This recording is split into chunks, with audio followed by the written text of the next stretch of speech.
Now we're going to explore the Turing machine in some depth. We start off with what I like to think of as programming tricks for Turing machines. It's not that anyone is really going to program a Turing machine, but we need to argue about what a Turing machine could do if we really needed to have it do it. That is how we argue about the capabilities of Turing machines. For example, we argue that it can simulate a real computer. Then we delve into the matter of Turing machines with less capability, but the same ability to define exactly the recursively enumerable languages. And we argue that some natural extensions of the Turing machine idea, for example, make them non-deterministic, do not add power. They still accept only the recursively enumerable languages. The conclusion I want to draw from these restrictions and extensions is that the class of recursively enumerable languages is really an important class with many definitions, and that it really does represent what can be computed by any realistic notion of what computation means. And finally, we'll look at some of the closure properties of recursive and recursively enumerable languages. The first programming trick is thinking of the tape as if it had multiple tracks. This idea enables us to describe Turing machines that do things like leave markers on their tape so they can find their way back to an important place. We get k tracks if we think of each tape symbol as a vector with k components, each component chosen from some finite alphabet. We can think of the ith component of each tape symbol as forming the ith track. Input symbols will have the blank symbol in all components but one, which then becomes the track on which the input is placed. Here's how we can visualize a Turing machine with 3 tracks. This symbol is viewed as the vector xyz, but it is really just one tape symbol. Let's suppose the input is written on track 1. Then the input symbol 0 must be thought of as the vector 0 blank blank. And the blank symbol is thought of as the vector blank blank blank. A good use of the idea of tracks is to use one track for data and another track for marks. In the marking track, almost all the tape squares have a blank value, but one or more have special symbols, the marks, that indicate a place on the tape that the Turing machine needs to find later. Here's an example. The bottom track holds the data and the top track is the marking track. This symbol xy represents a marked y. And these symbols are unmarked w and z respectively. A similar trick is to think of the state as a vector, with each component from some finite alphabet. The first component is used to control operation, what we normally think of as the state. But other components are used as a cache to hold values the Turing machine needs to remember. Typically these values are bits or tape symbols, but they can be anything as long as they are chosen from a finite alphabet. Here's an example that will illustrate the 3 tricks we talked about. The Turing machine is not really useful. All it does is copy its input over and over again, moving right on the tape. Here are the values that will appear in the control component of the state, along with the intuition about what they're supposed to be doing. In control state Q, we mark the current position, store the current input symbol in the cache component of the state, and move right. From Q, we also enter the control state P. In state P, we run to the right looking for a blank. When we find it, we deposit the symbol that we've stored in the cache on the data track, and then we move left. From state P, we also enter control state R, in which we run left looking for the mark that was left by state Q. When we find it, we remove the mark, enter state Q, and repeat the process with another symbol.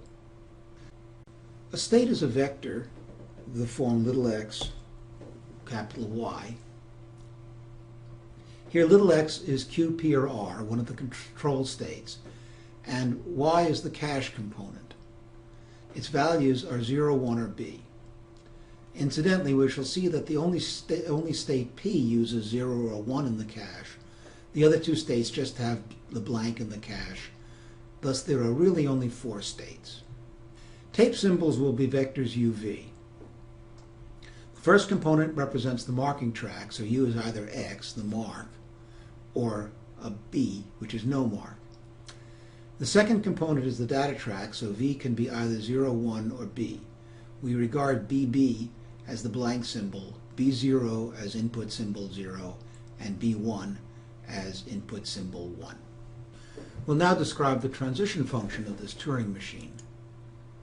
But before we do, let's understand that A and B can each have the value 0 or 1, but in a rule, all occurrences of one of these letters has the same value.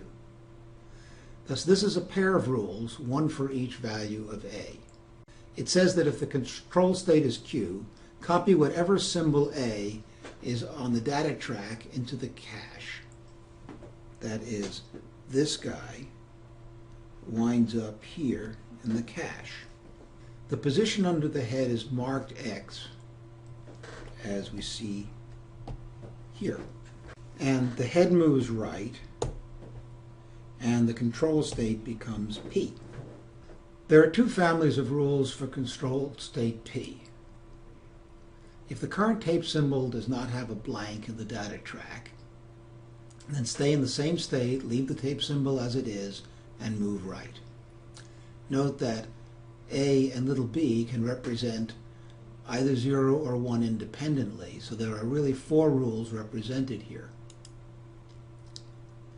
When the blank symbol BB is reached,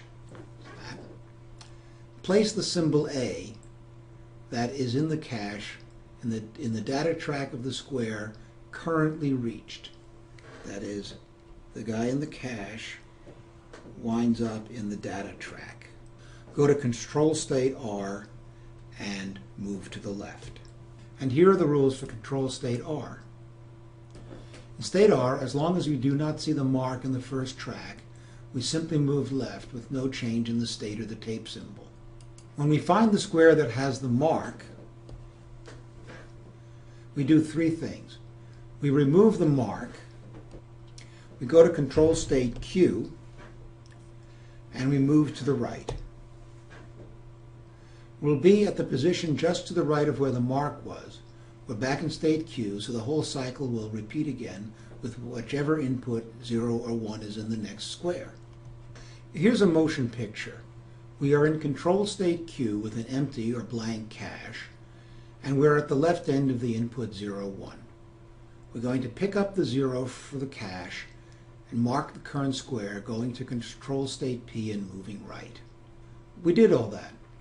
Now we failed to see a blank in the data track, so we'll just move right again. Now we see the blank, so we deposit the 0 in the cache and go to state R and move left. Bingo! We haven't found the mark, so we'll move left again. Now here's the mark. We remove the mark, go to control state Q, and move right. And here we are in a situation similar to that in which we started. We'll pick up the 1, mark the square we're at, and move right in state P. Here we go off on another cycle. It never ends. We keep writing 0, 1, 0, 1, 0, 1, so on the data track. We're now going to start exploring restrictions of the original Turing machine model that are powerful enough to simulate the original model, and therefore also define exactly the recursively enumerable languages. Our first restriction is a minor one compared with some of the amazingly strong restrictions we're going to mention later. But this restriction is that we can assume the tape is infinite to the right of the input only. Tape squares to the left of where the input is placed do not exist and may not be used.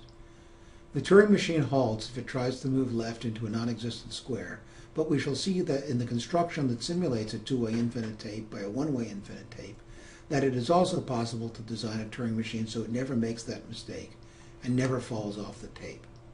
Suppose we have an ordinary Turing machine with a two-way infinite tape. We want to simulate it with a one-way infinite tape. So let's call the initial position of the head square 0. Positions to the left are -1, -2, and so on, heading left, while positions to the right are +1, +2, and so on. The new Turing machine will have 2 tracks on its tape and never move left from position 0. The top track holds the positions 0, 1, 2, and so on of the original Turing machine. And in the bottom track, paired with position 0, is a special marker, a star. It is the presence of this marker that warns the new Turing machine never to go left from that point. Also on the bottom track are all the negative positions of the original Turing machine with position -I paired with position I. That is, the bottom track holds the tape to the left of position 0, but backward. Here's a picture of the new Turing machine. Its state holds the state of the original Turing machine plus a bit, U or L, that tells it whether to look at the upper or lower track to simulate a move of the original. When that bit is U, the new Turing machine moves its head in the same direction as the original, but if the bit is L, then it moves in the direction opposite to that of the original. At the first move, the marker star will be placed on the lower track. However, there is no need to modify the input symbols, since the negative positions of the original Turing machine initially hold blank, and we can treat each of the input symbols and the blank of the new Turing machine as if they had a second component that is blank. There are several other restrictions that are discussed in the text, but we're not going to cover here. It might be surprising, but if you give a pushdown automaton, even a deterministic pushdown automaton, a second stack, then it can simulate a Turing machine.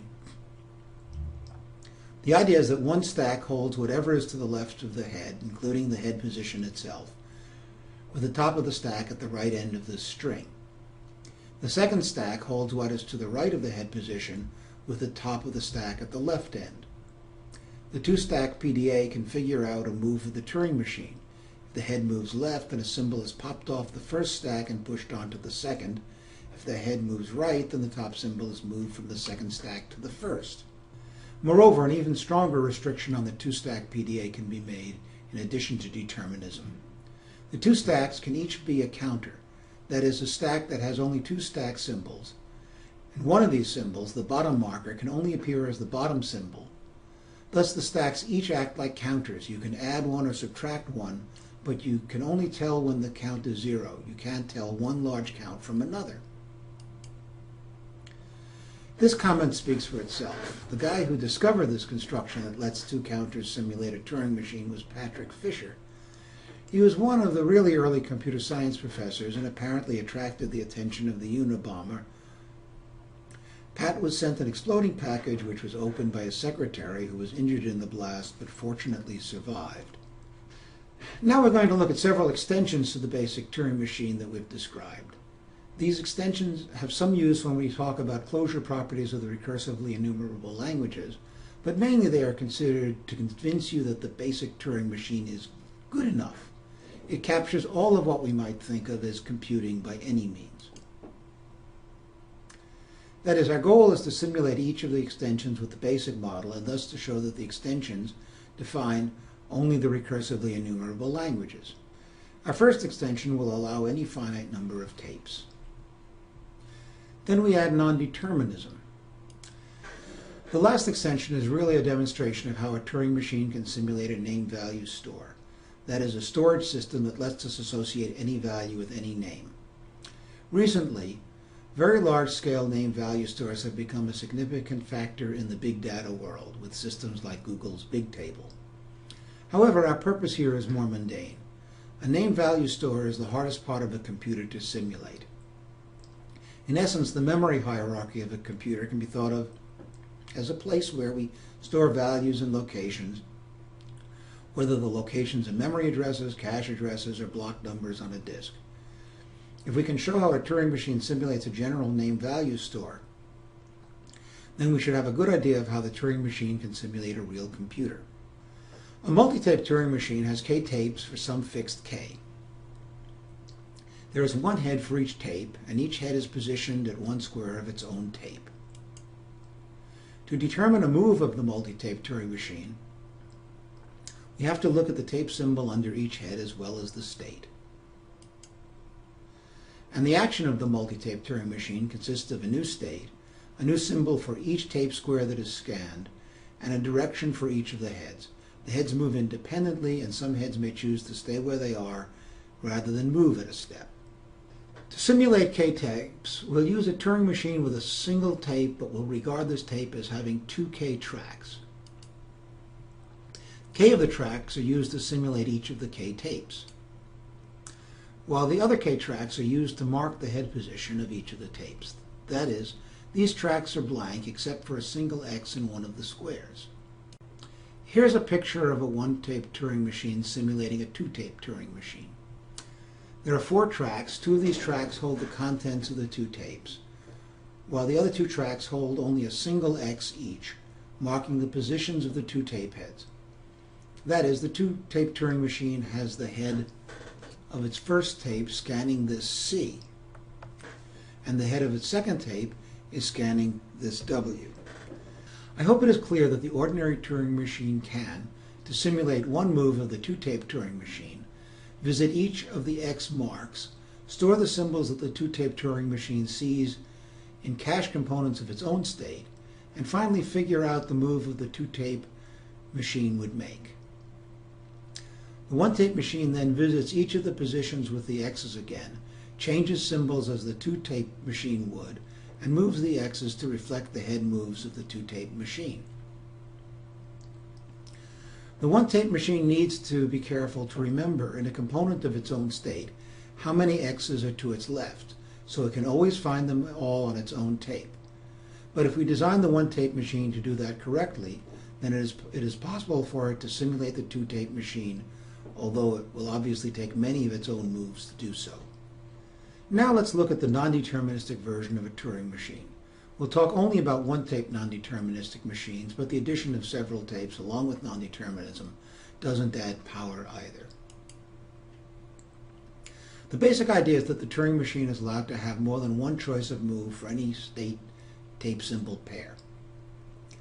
Once a choice is made, then the next state, new symbol, and head direction are determined. That is, you may have several choices in the non-deterministic Turing machine, but you can't pick a state from one, a symbol from another, and a direction from the third. As for the non-deterministic finite automata and pushdown automata, the non-deterministic Turing machine is said to accept if any sequence of choices leads to an ID with an accepting state. The basic trick is to use the tape of the deterministic machine to represent a queue of IDs of the non-deterministic machine. The deterministic machine will make a systematic search of all the IDs the non-deterministic machine can reach. If it finds one with a final state, then the deterministic machine accepts. But if it never finds one, the simulation may go on forever, but the deterministic machine will never accept. Incidentally, we should start to become aware of a surprising behavior of Turing machines. Sometimes they run forever without accepting or halting. Moreover, we can't tell whether the Turing machine is going to do that or whether it will eventually halt, either accepting or not. That is, you can't tell whether a Turing machine is an algorithm. Anyway, back to our description of how the deterministic Turing machine simulates the non-deterministic. The deterministic machine needs a separate track in addition to the track that holds the IDs of the non-deterministic machine. One purpose of this track is to mark the ID that is currently at the head of the queue of IDs. And we need another mark whose job is to allow the deterministic machine to make a copy of the ID at the queue head, one symbol at a time, while it changes this ID to reflect one of the choices of moves of the non-deterministic machine. Here's a picture of what the tape of the deterministic machine looks like. On the data track, there is a sequence of IDs separated by a special symbol, $, which we assume is not a symbol that can appear in the IDs themselves. The mark X is at the $, just before the ID that is at the head of the queue. The IDs to the left of this point will never be useful again since they have already been processed, but it is more trouble to erase them from the tape than it is to just leave them there. The mark Y indicates the last position of the front ID that has been copied, with one choice of move of the non-deterministic machine. The deterministic machine will run back and forth between the Y and the first blank it sees to its right, storing the symbol under the Y in its state and depositing it at the first blank. When it returns to the Y, it moves the Y one position right until it has copied the entire ID. However, making the changes that reflect one move. The process is just a little more complex than the simple Turing machine we gave as our example of the use of multiple tracks, which ran back and forth copying its input. Here's how the deterministic machine processes the front ID on the queue. First, the deterministic machine looks for the state within the front ID. By storing the state and the symbol to its right in its own state, it now knows all the choices of moves for the non-deterministic machine. Suppose there are m choices of move. Then the deterministic machine will create m new IDs at the rear of the queue, that is, to the right of the portion of its tape currently holding IDs. The deterministic machine decides on an order for the m choices and creates an ID reflecting each choice one at a time. After creating all m, it finds the X marker and moves it to the pound sign to the right, thus moving to the next ID in the queue. However, as an exception, if the deterministic machine ever creates a new ID with an accepting state, then it accepts and halts its operation. I described the workings of the deterministic machine fairly informally, but I hope you are convinced that the deterministic machine really could be programmed to do what I suggested. That is, you could write down a delta transition function that did all the things I talked about. However, there is an additional concern that must be addressed. Can we be sure that if any sequence of choices by the non-deterministic machine leads to a final state, then the deterministic machine will eventually follow each ID in the sequence and thus will also accept? To prove that, we first observe that there is an upper bound, say k, on the number of choices of move that the non-deterministic machine has in any situation. Thus, there are at most k IDs reachable after one move, k squared reachable after 2 moves, k cubed after 3 moves, and so on. Suppose the final state is reached after n moves for some n. Then the number of IDs the deterministic machine might have to look at is at most this, which is the sum of the first n powers of k, before it sees the ID with the final state. The exact formula is not important. The point is that k is finite and n is finite, so the number of IDs examined is finite. To see this point, notice that all the IDs reachable after one move are put on the queue before any ID that is reachable by 2 moves, and all the IDs reachable by 2 moves are placed there before we get to any ID that takes 3 moves to reach, and so on. That is, the queue is organized shortest distance first. To summarize, if the non-deterministic machine accepts, it does so in n moves for some finite n. Therefore, the deterministic machine will eventually construct the accepting ID of the non-deterministic machine, even though it may take a number of its own moves that is exponential in n.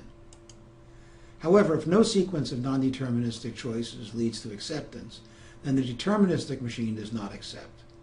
Thus, the two machines define the same language. All the constructions we just showed will turn out to be quite useful in the future. We're going to have to do several important constructions involving Turing machines. When we do that, we'll assume the Turing machine that is input is as simple as possible. In particular, we'll assume it is a deterministic machine with one tape, infinite only to the right. However, when we do the simulation, we're free to use a Turing machine that is as powerful as we need.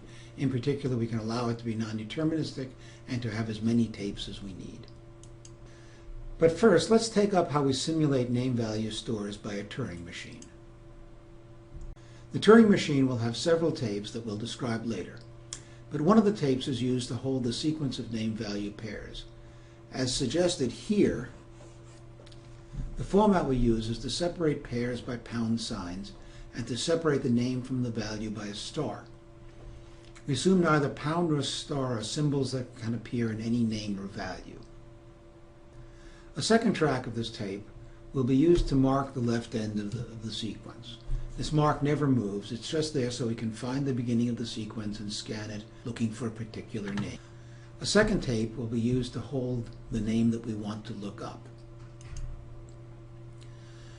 To look up the value associated with a name, use the marker to find the left end of the store. Compare each name with the name on the second tape. If we find a match, then the associated value is between the star and the next pound sign. However, one operation we need to be able to perform on a name value store is insertion. This operation is like what happens when we store into a computer's memory. When we insert name value pair NV, if there was no value previously associated with name n, then V will now be associated with n. However, if there was an old value associated with name n, then that value is replaced by v. Regardless of which case applies, the first thing we need to do is to look up the name n using the second tape to hold n as we just discussed. If we scan the entire store and we never find n, then append n star v pound sign to the right end of the store. That is a true insertion rather than a rewriting of a value. But if we find some nv prime in the store, we have to replace v prime by v. If v is shorter than v prime, then you can leave blanks to fill out the value. But the hard case is when v is longer than v prime. Here we have to shift the entire portion of the store that follows far enough to the right to make room for v. Here's how we'll do it. We use a third tape and we copy the entire portion of the first tape that is added to the right of v prime. But make sure to mark the position on the first tape that holds the star to the left of the v prime. Remember, this tape has a second track for marks. Now, write v on the first tape where v prime was. It's okay to overwrite any squares to the right of where v prime was. Then we restore the first tape by copying from the third tape everything that was copied there. The net effect is that the portion of the first tape that held data to the right of v prime has been moved right as many squares as was necessary to fit v in place of v prime. Here's a picture of the sequence of moves. First, we copy everything to the right of v prime onto tape 3. Then we overwrite v on tape 1, covering anything we have to. And then we copy tape 3 onto tape 1, positioning it to the right of whatever space v has taken.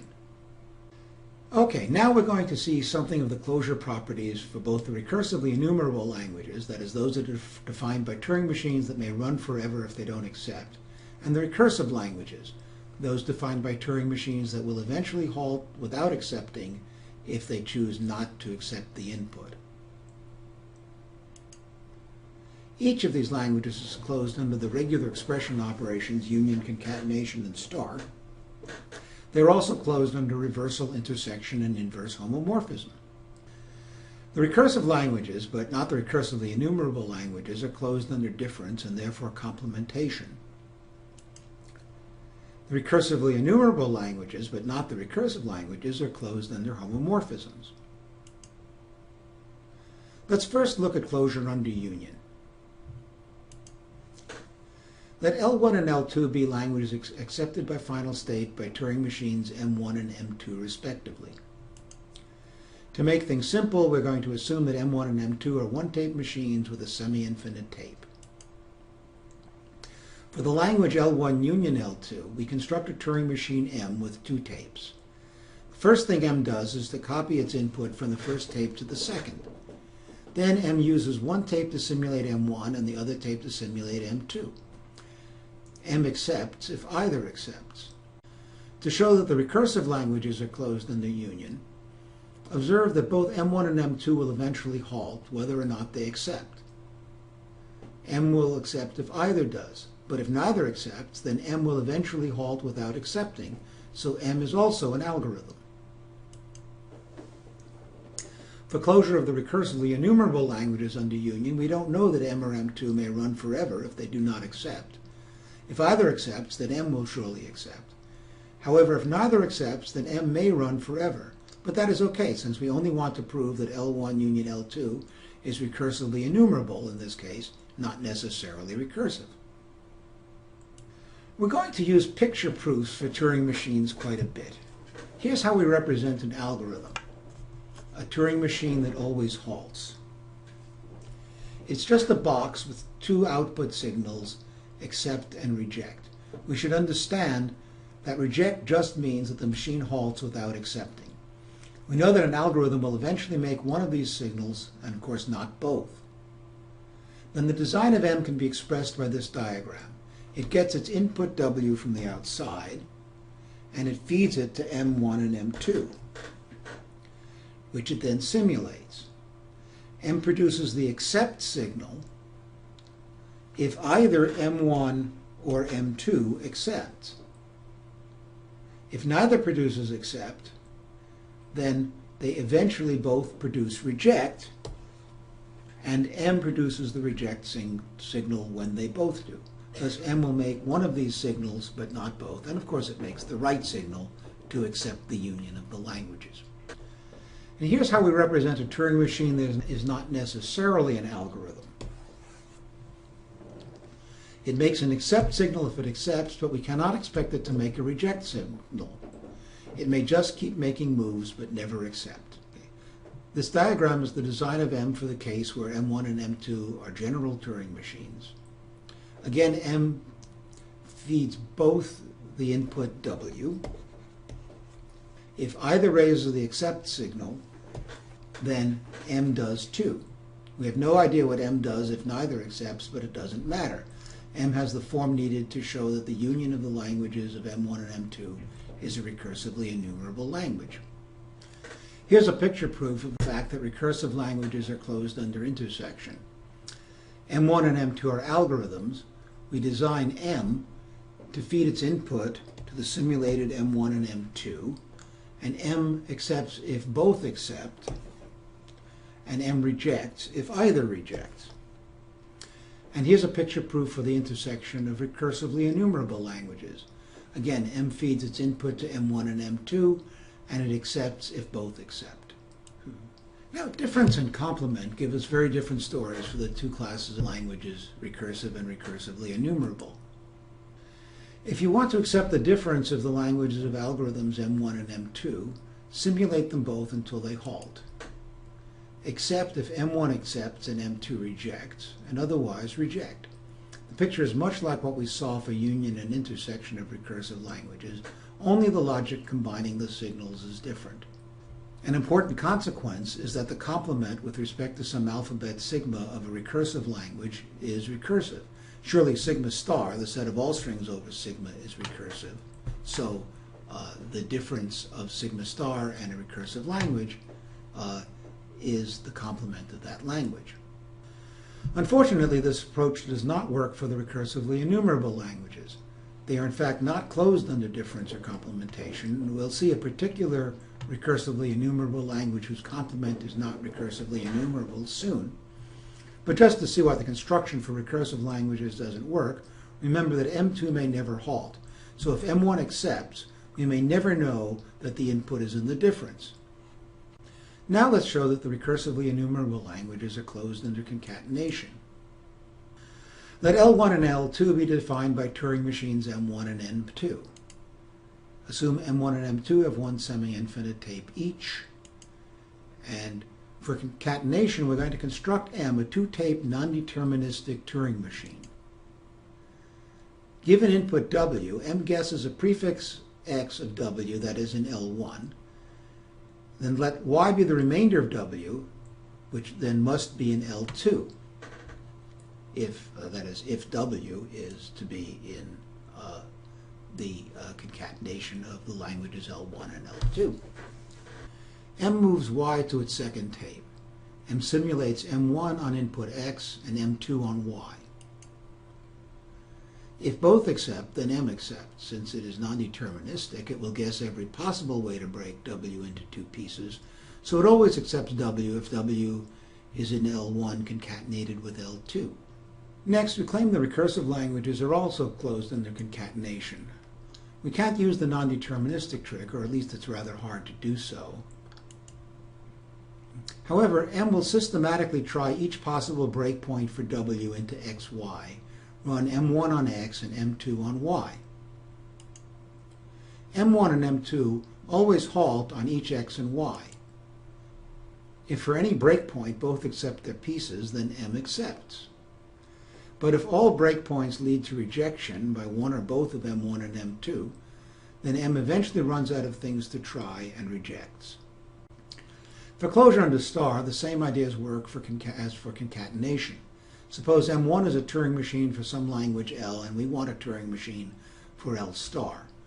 For the recursively enumerable languages, guess how many pieces to break input W into, and guess where the points of separation are, except if M1 accepts each piece. For the recursive languages, don't guess, but enumerate the breaks systematically, since M1 is guaranteed to halt anytime it is given a piece of the input W to examine. We'll eventually get through testing each of the possible ways to break the input.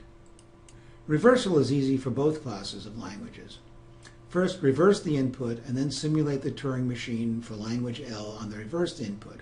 We'll not say anything more about this simple idea. Inverse homomorphism is also quite simple. Suppose L is a language, either recursive or recursively enumerable.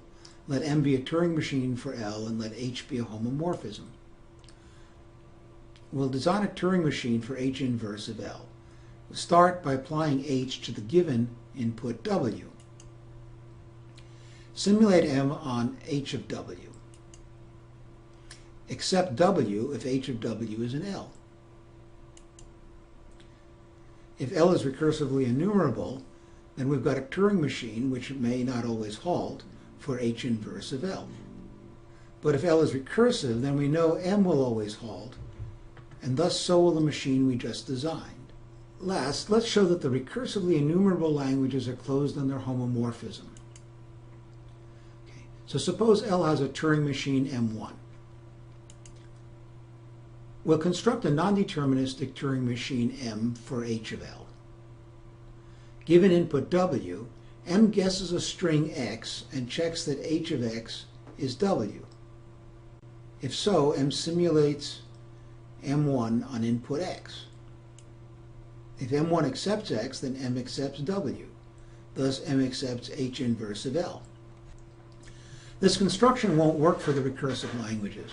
The reason is that if H maps some symbols to epsilon, then the string X that M1 accepts may be arbitrarily long, and M may have to simulate an infinite number of possible X's. It can never be sure that there is no X in L for which H of X equals W.